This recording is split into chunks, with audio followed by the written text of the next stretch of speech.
안녕하세요. 오늘도 와주셔서 감사드리고요. 바로 사연을 읽어보겠습니다. 안녕하세요. 저는 40대 중반 여자입니다. 살면서 처음 별의별 일이 다 있는 파란만장한 인생을 살아온 편인데 그 중에서도 가장 기가 막히는 제 이야기를 들려드려 볼까 해요. 저는 23살이라는 어린 나이에 남편을 만나서 남부러울 것 없이 살았어요. 남편이 좋아 결혼하고 얼마 지나지 않아서 사업에 크게 성공을 했거든요. 주변 사람들은 너무 어린 나이에 결혼하는 게 아깝지도 않냐면서 만려했지만 남편을 만난 것을 한 번도 후회해 본 적이 없었어요. 당신이 나한테 정말 귀 있는 귀인인가 봐. 나도 이게 이렇게 잘 될 줄은 몰랐거든. 당신 정말 고마워. 오빠가 똑똑해서 잘 된 건데 나한테 고맙고 말고 할 일이 뭐가 있어? 오빠 같은 남편 만난 내가 복받은 거지. 시어머님 또한 그런 저를 엄청나게 예뻐해 주셨어요. 그렇게 거의 10년간 승승장구하면서 남들보다 조금 더 풍족한 생활을 누릴 수 있었죠. 주머니가 두둑해지니 금슬도 날을 갈수록 좋아졌답니다. 사랑이 말할 날이 없는 하루하루였어요. 그 사이에 저희 부부는 아이도 둘이나 낳고 아주 평범하고 화목한 일상을 보냈답니다. 그렇게 사는 것이 당연했기에 영원할 거라는 환상 속에서 살았나 봐요. 결혼한 지 10주년이 되던 해를 기점으로 그 행복은 산산조각이 나버렸답니다. 큰 아이가 초등학교를 가던 그 해에 남편의 사업이 완전히 풍비박산이 났거든요. 사업이라는 것이 키울 때는 10년이고 20년이고 걸리지만 무너지는 건 6개월도 걸리지 않더라고요. 순식간에 큰 빚을 지게 되었고 이전의 일상들은 신기루처럼 사라져 버렸어요. 남편과 저, 이렇게. 입이 두 개만 있는 것도 아니고 한참 크고 있는 아이가 둘이나 있으니 남편이 마련해오는 생활비로는 택도 없었거든요. 참다 못한 저는 남편에게 말했어요. 여보, 이제 그만해. 우리 이렇게는 더 이상 다음 달 생활 유지도 안 돼. 그러지 말고 어머님한테 부탁 좀 드려봐. 그래도 장남인데 좀 도와주시지 않겠어? 이미 대출도 다 끌어온지라 어디 기댈 곳이 없었거든요. 결국 남편은 어머님께 도와달라는 말을 할 수밖에 없었어요. 손은 벌리긴 해도 어머님이 외면하신다 한들 할 말이 없는 상황이었답니다. 하지만 어머님은 그래도 우리의 편이 되어 주셨어요. 너희들 그렇게 힘든 거 보는 나도 죽을 맛이야. 아니 그래, 얼마면 그 반불은 끌 수 있는데 그렇게 어머님의 도움으로 큰 빚은 정리가 되었어요. 어머님 도움 아니었으면 정말 길바닥에 나앉을 뻔했는데. 큰 위기들은 잘 넘어가게 되었어요. 집이 담보로 넘어가는 바람에 갈 곳이 없을 때도 저희를 받아주셨답니다. 그 마음에 보답하기 위해서라도 빨리 일어나야 했어요. 10년 넘게 경력 단절되었던 저는 다시 간호조무사 일을 시작하게 되었답니다. 낮엔 병원 업무를 보고 퇴근 후엔 새벽까지 설거지 알바를 하면서 이를 악물고 버텨냈어요.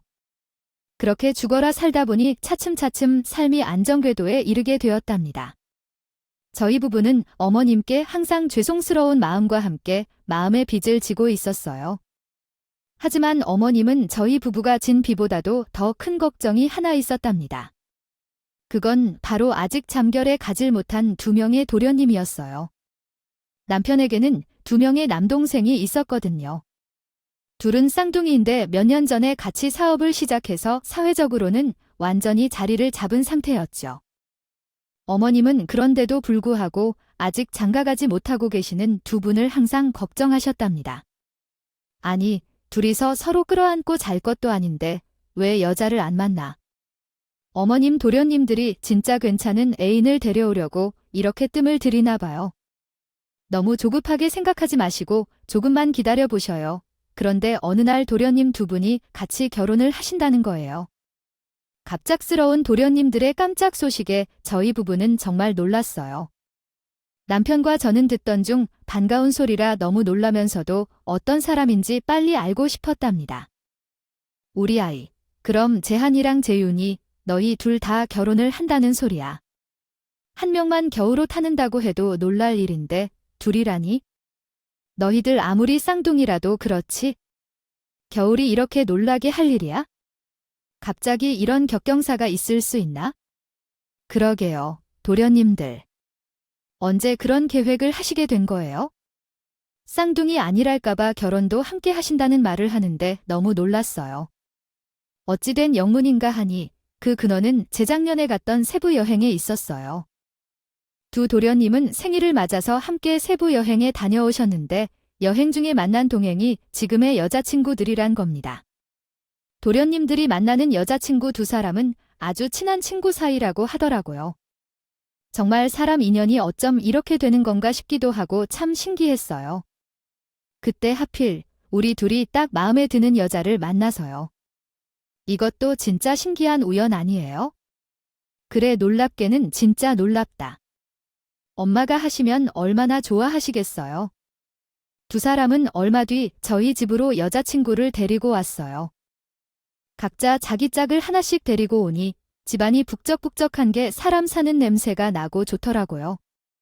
또 여자친구들이 얼마나 싹싹하고 추운지 어디서 저런 여자들이 물어왔나 싶었죠. 우리 도련님들이 능력 좋은 줄을 알고 있었는데 이 정도로 능력이 좋은 줄은 몰랐네요. 어머나, 과찬이세요.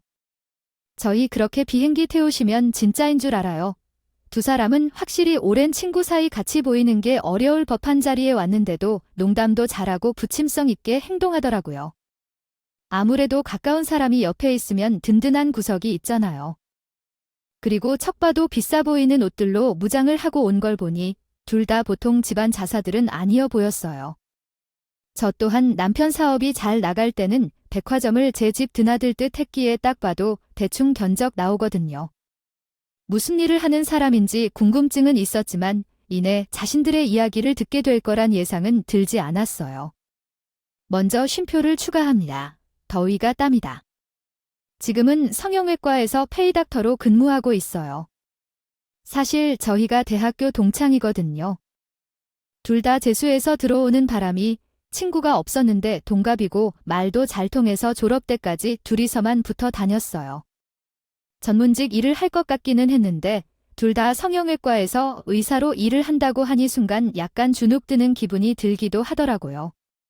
하지만 어차피 저희 집에 들어온다고 한들 저보다 손아래 사람들이니 크게 신경을 쓰지는 않았어요. 다른 것보다도 두 예비 동서들의 인연이 참 신기하다고 생각했답니다. 같은 학교에서 마음 맞는 친구를 만난 것도 굉장히 귀한 인연인데 그 친구와 같은 직장에서 일을 하고 또 같은 집으로 시집을 오는 경우가 얼마나 되겠어요. 두 사람이 보통 인연은 아니구나 싶었죠. 얼마 후 두 사람은 시댁으로 인사를 했습니다. 드리러 왔어요. 어떤 엄마께서 의사 며느리가 둘이나 들어오는 것을 마다하시겠나요? 예쁘고 집도 잘 사는 데다가 의사라는 명함까지 뭐 하나 빠지는 게 없는 두 예비 며느리들이 너무 예쁘다고 해서 죽으려 하신다고 합니다. 재한이 재윤이랑 저 녀석들 언제 결혼하려나 근심이 많았는데 이렇게 이제야 마음 놓고 웃을 수 있다는 것 자체로 엄마는 이제 더 이상 바랄 것이 없어서 너무 기쁘시다고 하시네요. 잘 빌밀 것도 없이 빨리 상견례 날을 잡아주겠다고도 하시더라고요. 오늘 인사드리러 왔다고 하니 엄청 긴장했는데 예쁘게 봐주셔서 정말 감사해요. 그리고 저희가 친구로 맺어진 인연이었지만 이 집에 들어와서 다시 가족으로 맺어질 수 있게 해주셔서 그것도 정말 감사해요. 제가 하고 싶은 말은 수미가 다 해서 뭐라 덧붙일 말이 없네요. 참, 이제 수미 형님이라고 해야 하나 어쩜 저렇게 어른들 마음에 살살 녹이는 건지 몰라요. 단숨에 결혼 허락을 받고는 엘사 천리로 진행하더라고요.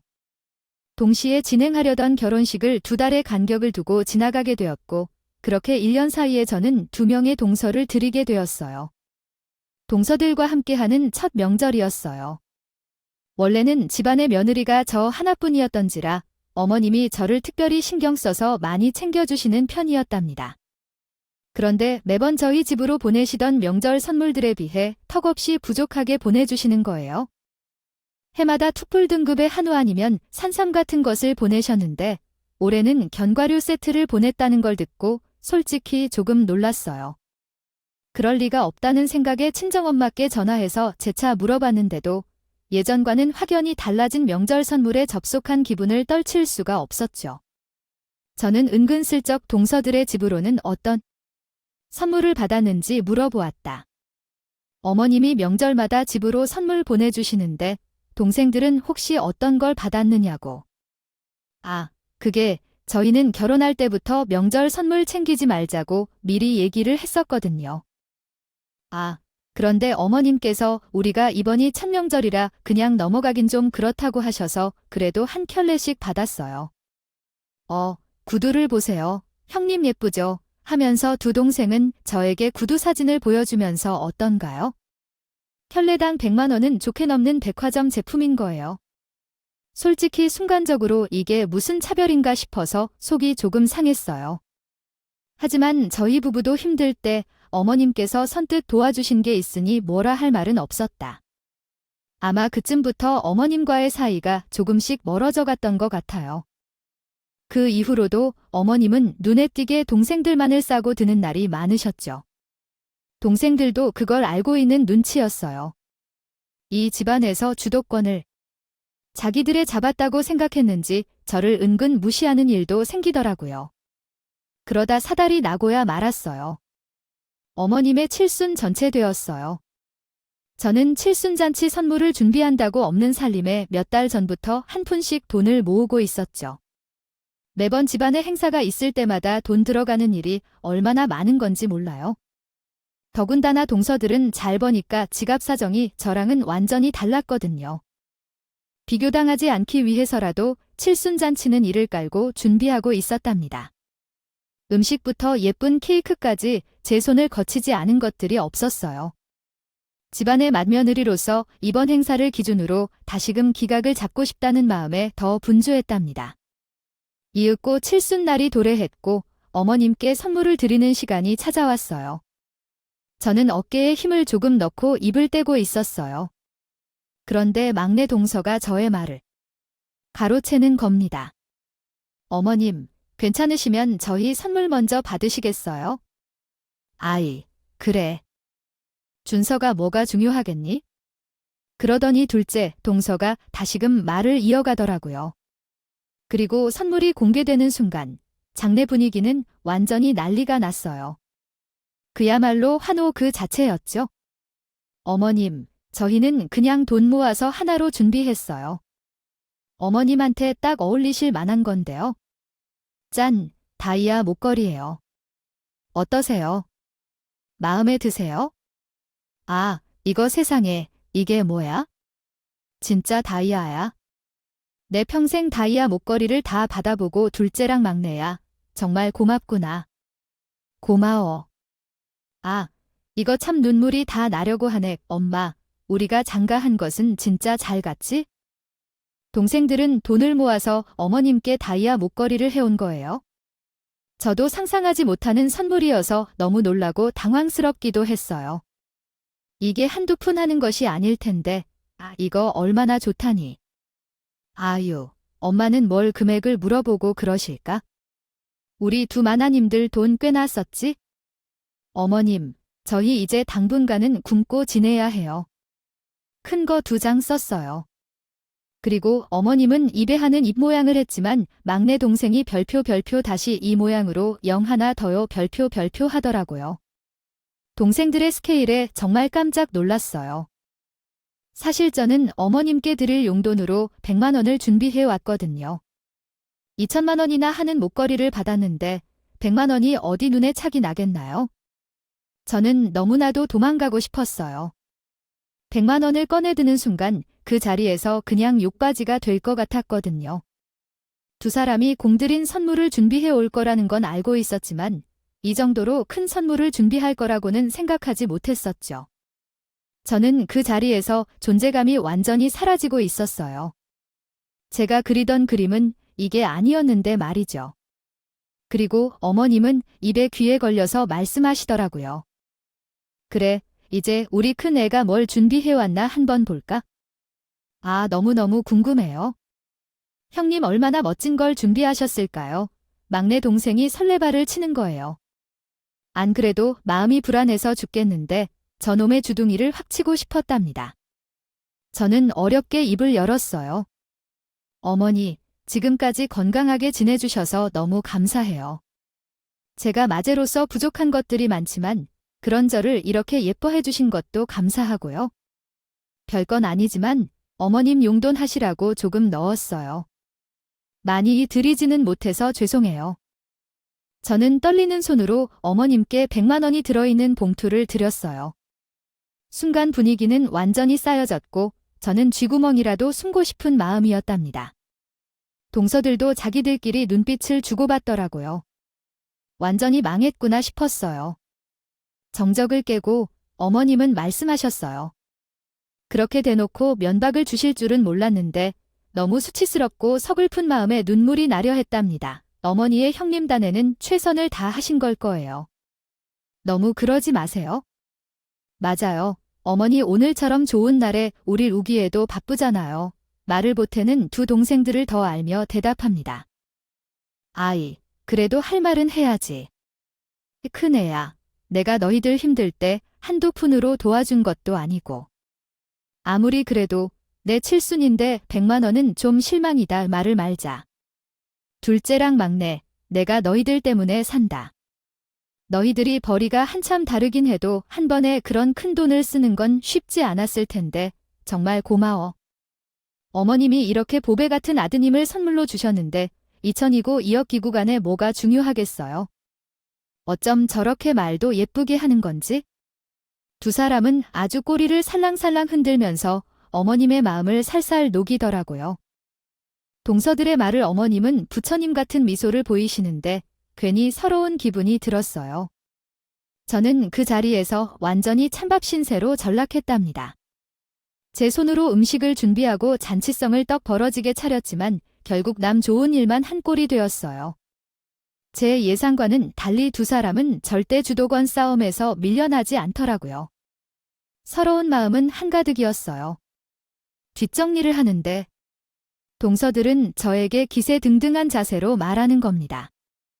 아니 형님, 저희가 아까는 형님 기분 맞춰 드리려고 좋은 말로 하긴 했지만 그래도 100만 원은 좀 너무하신 거 아니에요. 듣자니 큰아주버님 사업 망했을 때도 어머님이 많이 도와주셨다고 하시던데 그러니까요. 형님, 저도 100만 원은 좀 실망이네요. 그래도 형님은 맏며느리잖아요. 저렇게 말을 하는데도 제가 할 말이 없었어요. 두 사람이 하는 말 모두 사실이었으니까요. 그날 밤 저는 집에 가서 서럽고 창피한 마음에 한참을 울었네요. 그렇게 칠순 사건은 지나가고 한참 지나던 어느 날이었어요. 어머님으로부터 후추를 받게 되었답니다. 큰아가, 내일 12시까지 이리를 좀 오거라. 12시예요, 어머님. 제가 그 시간엔 한참 근무 중이라서요. 혹시 동서들한테 한번 말씀해 보시겠어요? 병원의 오후 업무가 한창이었던 시간에 저를 부르셔서 거절했더니 역전을 내셨어요. 우리 집에 일어나는 사람이 어디 있냐? 그러면서 바쁜 의사 선생님들이 일하지 말고 오라고 부를 거라며 너도 참 생각이 짧아. 그렇게 또 한 번 혼나기만 했네요. 씁쓸한 마음을 안고 어머님이 말씀하신 시간에 시댁으로 불이 닿게 갔어요. 오늘 이따가 계모임에 나가야 해서 와라고 했다네. 시아버지가 누워 계실 적에 다른 사람한테 부탁을 할 수도 없는 노릇이라면서 다녀올 테니 집 청소를 해놓고 때 되면 우리 영감 간식 좀 챙겨드리라고 하셨어요. 어머님 걱정하지 마시고 조심해서 다녀오세요. 아버님도 몇 해 전에 풍을 맞아서 지금은 반신불수가 되셨어요. 건강하실 적에도 저를 많이 예쁘게 해주셨는데 지금도 유일하게 제 편이 되어주시는 분이세요. 제가 풀이 죽어 보이는지 누워 계시는 아버님이 저에게 말씀하시더라고요. 아가, 내가 고생이 많다. 저 양반이 원래 저런 사람은 아닌데. 아, 둘째랑 셋째가 좋긴 한가 봐. 어른인 내가 그냥 좀 참아줘 별말씀으려 아버님. 제 편은 아버님뿐이네요. 나야, 우리 큰 아기가 최고지. 너 같은 애가 요즘 어디 있니? 아예 안 그래. 아버님의 말씀에 그제야 웃음이 나오더라고요. 그런데 잠시 후 나가셨던 어머님이 다시 돌아오시는 거예요? 무슨 일로 다시 들어오신 거냐 여쭈었는데 어머님은 동서들이 선물해준 목걸이를 깜빡하신 모양이었어요. 큰아가, 이리 와서 내 목걸이 좀 채워봐라. 개원들한테 다이아 자랑할 생각만 하고 있었는데 정신이 없어서 이걸 잊었네. 그 아줌마들이 이런 걸 어디서 보겠어? 네, 어머님, 잠시만요. 다이아몬드 자랑할 생각에 기분이 좋으신지 흥얼거리면서 저에게 목걸이를 건네시는 겁니다. 그런데 순간 손이 미끄러지면서 목걸이를 바닥에 떨어뜨리게 되었어요. 그런데 그 비싼 다이아 목걸이가 바닥에 떨어지는 순간 다이아들이 후두둑하고 떨어지는 겁니다. 야, 아니, 너 그거 하나 잡지 못해서이 사다리나 내가 못 살아, 정말. 어머님, 그게 아니라 변명하라는 게 아니라 죄송해. 어머님 그러면서 어머님은 자기의 칠순 전체 때 제가 가져온 용돈 100만 원을 가지고 꼽을 준 걸 이런 식으로 물어봤어요. 너 이제 제가 이런 식으로 변명하는 거냐면서 저를 나무라시는 거예요? 너무 억울하고 황당했어요. 저는 절대 그런 게 아니라고 순살에 쳤지만 어머님은 이미 화가 잔뜩 나셨더라고요. 그런데 아무리 생각해도 조금 이상한 것 같았어요. 제가 순을 놓치면서 떨어뜨린 건 맞았지만 이게 한두 푼 하는 것도 아니고 2천만 원이나 하는 다이아 목걸이가 이렇게 허술하게 망가진다는 게 말이 안 되는 것 같았죠. 저와 같은 생각을 하고 계신 건지 이 상황을 지켜보시던 아버님이 먼저 말씀해 주시더라고요. 아이, 무슨 다이아 목걸이, 내 구성이 시장에서 파는 것만도 못해. 여보, 이거 뭔가 좀 이상하잖아. 이상하긴 뭐가 이상해요. 바닥에 이렇게나 세게 떨어졌는데 알이 흩어지는 게 당연하죠. 큰애, 너 이거 어쩔 거야? 이 비싼 곳을 그네한테 뭐라고 할 거 없어. 그 비싼 목걸이가 이렇게 쉽게 망가지면 가자거나 불량이거나 둘 중 하나야. 한해 말이 맞다니까 역시 제 편을 들어주시는 건 아버님밖에 없었어요. 아버님을 등에 업고 저도 옆에서 한마디 거스럽답니다. 아무리 생각해도 2천만 원이나 하는 목걸이가 이렇게 떨어지는 경우는 없다고 말했죠. 제가 일에 저질러 놓고 수습하려 한다고 생각하셨는지 어머님은 제게 더 큰 소리로 역정을 내셨어요. 그러자 아버님께서 중재를 해주셨답니다. 그렇게 입시를 하지 말고 저 앞에 금은방 가서 감정이나 한번 받아봐. 그럼 누구 말이 맞는지 알 거 아니야? 그래. 너는 금은방 가서 내 말이 맞으면 각오해라. 알겠어. 제가 다이아 목걸이를 가져본 적은 없었지만 그래도 예전에 잘 나가는 사모님들이랑 많이 어울려서 대충 알긴 하거든요. 분명 뭔가 이상이 있는 게 틀림없었어요. 저희는 금은방으로 향했어요. 어머님은 저를 매같은 눈으로 노려보시더라고요. 긴장되는 순간이었어요. 그리고 금은방 주인은 다이아를 돋보기로 들여다보면서 요리조리 살피더니 너무나도 충격적인 말을 해주었답니다. 아이고, 사모님. 이게 2천만 원짜리라고요? 아니, 이런 건 2천 원 줘도 안 삽니다. 이거 완전히 가품이에요. 가품 버디 중국산 가짜 다이아를 사장님. 그게 뭔 소리예요? 거짓말하고 있어? 다시 한번 제대로 좀 봐보세요. 이거 더 볼 것도 없어요. 정품이 바닥에 한번 떨어뜨린 걸로 이 난리가 날 수가 없거든요. 이런 가품을 누구한테 받으신 거예요? 이런 걸 선물로 주는 사람도 있고만 2천 원이라는 말에 어머님은 하늘이 무너져 내리는 표정을 하고 있는 겁니다. 속으로는 조금 고소하기도 했고 동서 너희들은 이제 죽었다 하고 캐제를 불렀답니다. 그런데 사장님께서는 이 가품을 어디서 산 건지 알겠다고 하시는 거예요? 사장님의 말씀에 어머님은 다시금 눈에 생기를 보이며 되물었어요. 어머님은 당장에 그곳으로 갈 기세를 하고 사정에게 빨리 알려달라고 퇴근을 하시더라고요. 이게 정품이 어느 고가라 가끔 취급하는 곳이 몇 군데 밖에 없거든요. 흉내내기 힘든 디자인이기도 하고요. 그중에 최근까지 영업하는 곳이면 아마 여기겠네. 머리도 가품 공부를 해야 해서 업체들을 알아두고 있긴 하거든요. 이쪽으로 한번 가보시면 아실 거예요. 사장님은 주소만 적혀있는 명함을 한 장 내미셨어요. 저는 어머님과 황급하게 명함 속의 곳으로 향했어요. 그리고 거기서 판도라의 상자가 열리고 말았답니다. 여기가 다이아 목걸이 취급하는구나. 이거 여기서 파는 게 맞는지 확인 좀 해보려고 왔어요. 어머님은 다급하게 말씀을 하시더라고요. 그곳에 있는 사장님은 알알이 흩어진 목걸이를 유심히 살피더니 입을 열었어요. 아, 이거 우리 제품 맞네. 보자 보자. 아, 그 언니들이구나. 몇 주 전에 언니들 둘이 와서 샀어요. 여기 기록이 딱 있네. 사장님은 목걸이를 사간 동서들을 기억하고 있는 거예요. 그러면서 장부 하나를 꺼내서 보여줬는데 그 장부에는 동서들의 이름이 떡하니 적혀 있더라고요. 어머님은 다시 머리를 부여잡고 기합을 하셨답니다. 이게 여기서 얼마에 받고 있어요? 설마 2,000원은 아니죠. 제발 그 금액은 아니길 바라는 마음으로 어머님은 묻더라고요. 하지만 현실은 더 가혹했어요. 사장님은 2,000원은 말도 안 된다고 수공비도 안 나온다며 도서들에게 2만 원에 팔았다고 말씀하시는 거예요. 믿을 수 없다는 눈으로 바라보니 결제했던 내역까지 보여주는 겁니다. 동서들은 2만 원에 산 목걸이를 2천만 원으로 둔갑해서 그렇게나 큰 소리를 떵떵 쳤던 거였어요. 너무 황당하고 어이없었죠. 하지만 진짜 충격은 이제 시작이었답니다. 아이고 사모님, 제가 사모님 안타까워서 드리는 말씀인데 그 언니들한테 투자한 거 있으면 지금이라도 발 빼세요. 설마 아직까지 아무것도 모르시는 거예요. 아니, 지금 딱 보아하니 작업 당하고 계신 것 같아요. 저도 잘은 모르는데 그 언니들 장난 아니에요. 아, 둘이 감방 동기라는 것만 알고 있어요.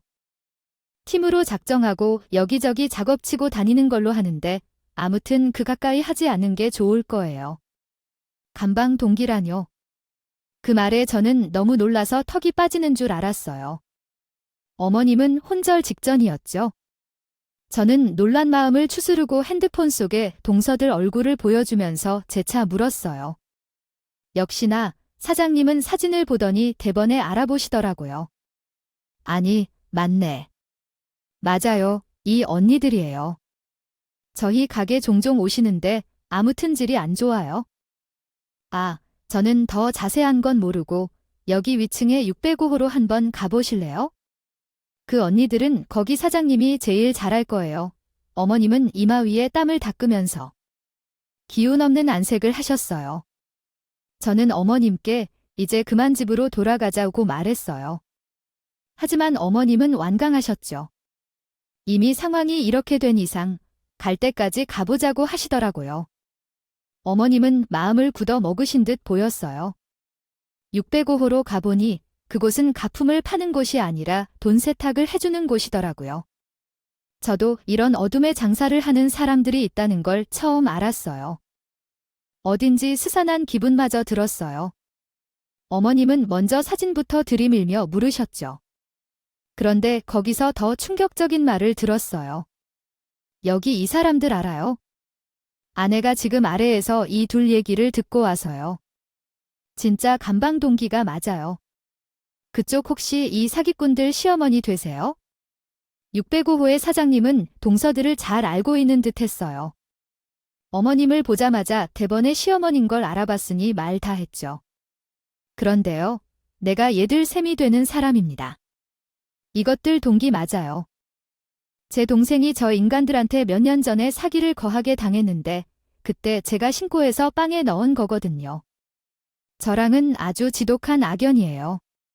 돈 많은 남자들 물어다가 사기치고 또 있는 집 아줌마들 깨어내서 사기치고 다니는 걸로 유명해요. 지금은 설마 의사 타이틀로 다니려나. 원래 하나는 변리사, 하나는 세무사 행세를 하면서 다녔거든요. 법은 자기들이 더 빠삭하게 한다면서 어찌나 뻔뻔들한지. 아무튼 병줄도 기네. 그 말을 듣고 놀라지 않을 수가 없었어요. 어떻게 이런 일을 벌일 수가 있는 건지 동서들이 무서워지기 시작했어요. 저는 사장님께 물었어요. 저는 순간 의아한 생각이 들었어요. 여기 사장님은 어떻게 어머님을 보고 단번에 동서들의 시어머니인 걸 알았을까 싶었죠. 그래서 사장님께 물었더니 이런 대답을 하시더라고요. 건너건너로 이번에 아예 작정하고 시집을 갔다고 늦긴 했어요. 뭐 같은 집으로 갔다고 들었는데 아줌마 얼굴이 사색이 된 걸 보니 그 집 시어머니구나 하고 알아본 거죠. 원래는 저런 거래하던 애들인데 제가 신고하면서 완전히 연 끊고 척지게 된 거고요. 시집 가면서 이제 손 턴다고 그랬는데 그 벌은 고쳤을 리가 없어요. 한번 쉽게 돈 벌어본 사람들은 절대 못 끊어내거든요. 동서들은 그동안 가짜 명함에 가짜 타이틀을 달고서 수많은 사기를 치고 다녔던 겁니다. 어떻게 의사로 둔갑을 한 건지 듣게 되었어요. 동서들은 병원장을 섭외해서 뒷돈을 크게 주고서 의사의세를 할 수 있게 도와달라고 했던 거였어요. 어차피 그 의사도 돈 세탁을 하고 있는 입장이라 거의 동업자 같은 느낌이었던 거죠. 서방님들이 병원 구경을 갔던 날에만 내부에 있는 의사 이력에 이름만 바꿔버린 거였답니다. 엘사 가운에 이름 하나 박는 거 뭐 일도 아니었죠. 병원 안에 이력에 이름의 사진까지 박혀 있는데 어느 누가 사기인 줄 알겠어요? 결혼하면서 학교 졸업장에 가져오라고 하는 것도 아니니 그 허점들을 이용해서 사기를 쉽게 치고 다녔던 거죠. 그리고 동서들이 말을 어지간히 잘해야죠. 누가 들어도 그럴듯하게 하니 의심할 수가 없었을 겁니다. 그리고 사기는 단시간에 많은 돈을 가져와야 하니 빠르게 치고 잠적할 생각이었다면 이 모든 일이 가능했을 것 같아요. 가짜 목걸이가 불러온 파장은 상상 이상이었어요. 어떻게 이런 일이 아이를 수가 있단 말이야? 아이고, 내 팔자야. 아이고, 큰애야. 나 죽는다. 나 죽어. 어머님, 정신 차리세요. 이쪽에 앉으셔서 좀 기대하세요. 예쁘고 집안도 좋고 거기다 직업까지 빵빵한 며느리들을 본 줄 알았던 어머님은 사기꾼을 당신 손으로 직접 들였다는 사실에 가슴을 치면서 분개하셨어요. 그러면서 사장님은 아마 두 서방님들에게도 작정을 하고 접근했을 거라면서 보통 노련한 애들이 아니라는 이야기를 해주시더라고요. 그 말을 해주시면서도 질릴 대로 질렸다는 얼굴을 하시는데 그동안 동서들과 어떤 시간을 보내는지 훤하지 않게 보이는 것 같았죠. 한참 이야기를 들으시던 어머님은 그 자리에서 저에게 갑자기 눈물 흘리면서 미안하다고 자지 않은 거예요. 큰아가, 내가 정말 미안하다. 아, 진짜 중국은 너인데 내가 그 사기꾼들한테 올려서 너를 외면했었어. 아이고, 큰아가, 내가 정말 너한테 너무 미안하다. 오늘도 너를 그렇게 쥐잡듯이 잡는 게 아니었는데 내가 어리석었다. 너한테 미안해서라도 내가 이것들을 절대 가면 안 둘 거야. 어떻게 해서든 복수하고 만다. 어머님, 사실 많이 상처받았었어요. 그리고 만약 이 상황에 다른 사람들이라면 어머님 사과 안 받을 거예요. 근데 저는 성격이 그러지 못해서 그 사과는 받을게요. 어떻게든 두 사람이 함께 해결해 나가요. 너무 걱정하지 마세요. 어머님의 진심 어린 사과와 반성을 들으니 지난 시간들이 생각나면서 눈물이 나더라고요. 어머님과 저가 눈물의 시간을 보내고 있는데 사장님이 도와주겠다는 말씀을 하시더라고요. 사장님의 그 말씀은 구세주처럼 다가왔어요. 그러면서 하시는 말씀이 둘째, 동선의 사돈어른께 전화를 해보라는 거예요. 저는 무슨 이유 때문에 그쪽으로 전화를 하라고 하는 건지 물었어요. 그랬더니 이러시더군요. 그 사돈이라는 양반이 진짜 사돈이라고 생각하는 건 아니죠. 그 아줌마도 그냥 동업자고 연기자예요. 듣자 하니, 아, 얼마 전에 그 아줌마랑 사이가 갈라졌다고 하던데 지금 아마 독이 바짝 올라 있을 거예요. 동업자한테 돈 가지고 장난질했으니 말이죠. 같이 복사하자고 하면 아마 이를 깔고 도와줄 겁니다. 미처 동소들의 친정집 어른들까지 생각해보지는 못했는데 생각해보니 동선의 주변 사람들 모두가 사기꾼인 거였어요. 뭐 하나 진실한 것이 없었죠. 동업자인 입장에서는 사회가 갈라졌다고 하면 더할 나위 없는 기회였어요. 당장의 둘째 동서의 친정엄마 연기를 한 사람에게 전화를 하고 찾아갔어요.